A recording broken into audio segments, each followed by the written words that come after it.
L'aventure Zigzag a débuté entre amis lors d'une soirée jeu de société organisée par l'association La Boîte de Jeux. Zigzag est un jeu de cartes édité par la société monégasque Élément Édition.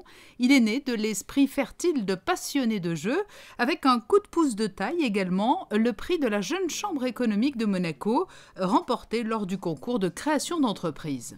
Alors, le principe de Zigzag, pour ceux qui connaissent un petit peu les jeux, c'est, on va dire, un KEMS amélioré, où il faut faire, donc il y a des cartes avec différentes caractéristiques, et il faut réunir 4 cartes, soit avec une, 2 caractéristiques, et puis ensuite, une fois qu'on a fait donc un zig ou un zag, il faut se signer à l'autre sans se faire voir de l'équipe adverse. Donc c'est un jeu vraiment d'ambiance qui peut créer beaucoup de fou rire. Zigzag a marqué les débuts de la société Élément Édition, mais ses créateurs n'entendent pas s'arrêter en si bon chemin. Ils fondent beaucoup d'espoir dans le marché du jeu.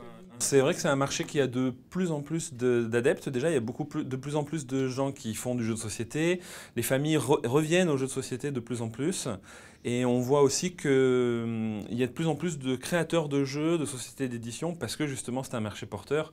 Et je crois qu'on est passé de 400 jeux édités il y a quelques années à presque 1000 maintenant de nos jours. Donc c'est vraiment un marché qui intéresse et qui touche le public. Zigzag a été édité à 5000 exemplaires. Son lancement sur le marché a nécessité de longues semaines de réflexion et de réalisation. Ça part soit de notre esprit parce qu'on peut être auteur de jeux, mais ça peut être aussi d'autres auteurs, puisqu'on a vocation d'essayer d'éditer aussi des jeux d'autres auteurs, pas seulement les nôtres. Donc une fois qu'on a l'idée, on conçoit un prototype, tout d'abord, donc avec fait maison, hein, feuilles de papier découpées, collage, etc. On teste un peu la mécanique, déjà entre nous, avec nos familles, nos proches, via le biais d'associations, etc. Et puis, quand on voit que le jeu est abouti, on va commencer à prendre contact avec un illustrateur qui va donc faire un petit peu tout le design, des cartes, de la boîte, etc. Puis ensuite, on le fait fabriquer. Donc, nous, on a choisi de travailler avec Ludofact, qui est une entreprise allemande, qui est le spécialiste européen de la fabrication de jeux. Zigzag est en vente à Monaco, dans le magasin Jouet Club ou sur Internet. Et tout prochainement, les dirigeants d'Élément Édition envisagent de lancer de nouveaux jeux en lien avec la principauté.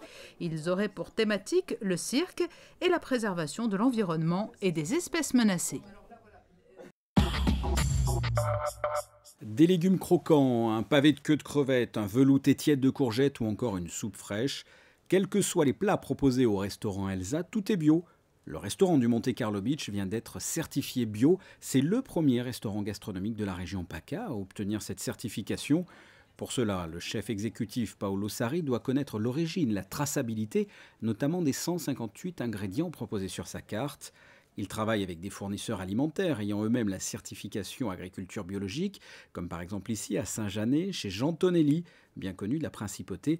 Jean Tonelli est conseiller d'entreprise, notamment dans le management, mais également, et c'est ce qui nous intéresse dans ce reportage, un agriculteur biologique. On s'est connus avec Jean l'année dernière, quand on avait commencé avec l'idée. Et notamment, nous achetons déjà l'huile chez lui. Et quand on est descendu ici, on a vu qu'on avait la possibilité de faire des choses. L'année dernière, on avait commencé à faire des expériments sur la tomate.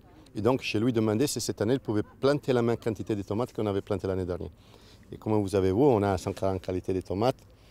Et on a commencé par là. Après, on a dit, j'aimerais bien de planter des autres choses. Comme vous avez vu, ce n'est pas un terrain plat, mais c'est des morceaux de terrain entre les oliviers. Donc, on a dit, ce sera génial de mettre des framboises entre les oliviers. Et ça, c'était fait. Et après, notamment, on a déjà beaucoup de plants de figues. Donc, on a ça. Des courgettes. Plus haut, avec les mêmes paysans, on a des oignons rouges, aubergines, poivrons.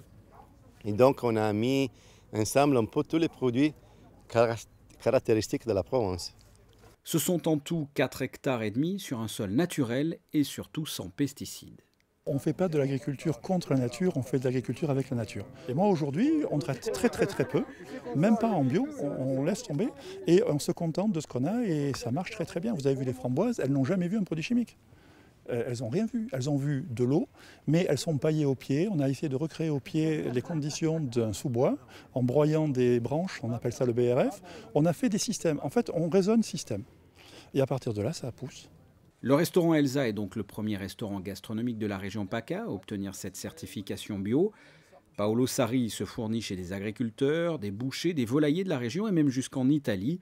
Ils ont tous le même point commun, le même engagement, celui de l'agriculture biologique. Le feu, un élément fascinant et fondamental dans l'histoire de l'humanité, un élément dompté par l'homme au fil des siècles.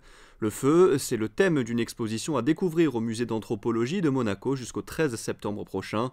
Une exposition montée en partenariat avec le musée d'archéologie de Nice et notamment le site de Terra Amata, où l'on peut admirer une multitude d'objets anciens, de reconstitutions provenant de collections privées, des pièces qui permettent de retracer la formidable histoire du feu. Nous proposons en fait de montrer les techniques d'allumage du feu, les moyens de produire le feu depuis la préhistoire jusqu'à nos jours.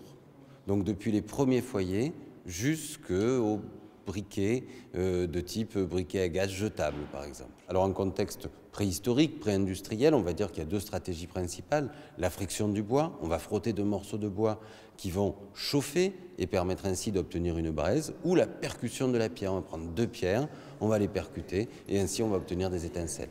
Un film documentaire sur le feu et ses techniques est également diffusé. Des ateliers seront proposés aux élèves des classes de Monaco qui viendront visiter l'exposition.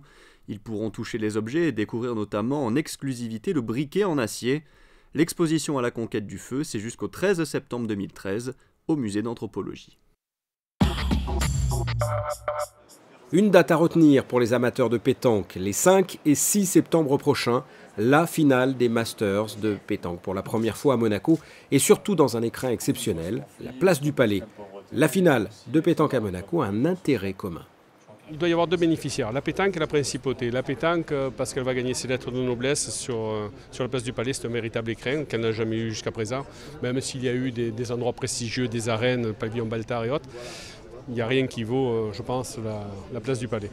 Et le deuxième bénéficiaire, ça doit être la principauté qui doit donner aussi, qui va donner par cet intermédiaire une autre image d'elle, c'est-à-dire une image un peu de gratuité complète, totale, de festivité, ça va être une grosse fête de village où tout le monde va pouvoir accéder sans rien payer. C'est la gratuité totale dans les tribunes de partout. Le spectacle sera évidemment sur le terrain avec les meilleurs joueurs mondiaux, mais également autour avec de nombreuses animations. Alors là, il va y avoir des trucs pas possibles, il va y avoir des magiciens, des clowns, des cracheurs de feu, des jongleurs, des prestigitateurs, qu'est-ce qu'il va y avoir, un accordéoniste que j'ai oublié de te signaler tout à l'heure, il y a un accordéoniste, il va y avoir des parachutistes, chose qui a toujours été interdite, le survol de la place du Palais est interdite, vous le savez. Des parachutistes et peut-être la patrouille de France. Le gratin du sport boule sera présent à l'image du champion du monde en titre, Dylan Rocher. C'est vrai qu'en termes d'image, c'est vraiment magnifique. En tant que joueur, on ne peut pas rêver mieux. Jouer à la pétanque sur la place du Palais, c'est vraiment quelque chose d'unique en France et même, je dirais, dans le monde. Donc j'espère qu'on va se qualifier pour la grande finale parce que avec toutes les équipes qu'il y a durant ces Masters, on n'est pas sûr d'être qualifié pour le Final Four. Mais c'est vrai qu'en termes d'image, ça va amener beaucoup à la pétanque. Tout comme Dylan Rocher, une équipe monégasque rêve de participer à ces finales. Mais pour cela, il faudra d'abord se qualifier lors des 5 étapes à travers l'Hexagone. La finale des Masters de pétanque, un show retransmis sur Sport Plus et France 3. Voici vos prévisions météo pour ce milieu de semaine. Le soleil sera toujours au rendez-vous jeudi malgré quelques nuages passagers. Il fera 20 degrés le matin et 26 l'après-midi. Beau temps également vendredi avec des températures bien estivales. Pas de changement pour le week-end. Samedi, temps ensoleillé, une maximale de 27 degrés. Et enfin, dimanche, belle journée malgré le retour de quelques nuages en cours d'après-midi. Une tendance qui devrait se confirmer en début de semaine prochaine.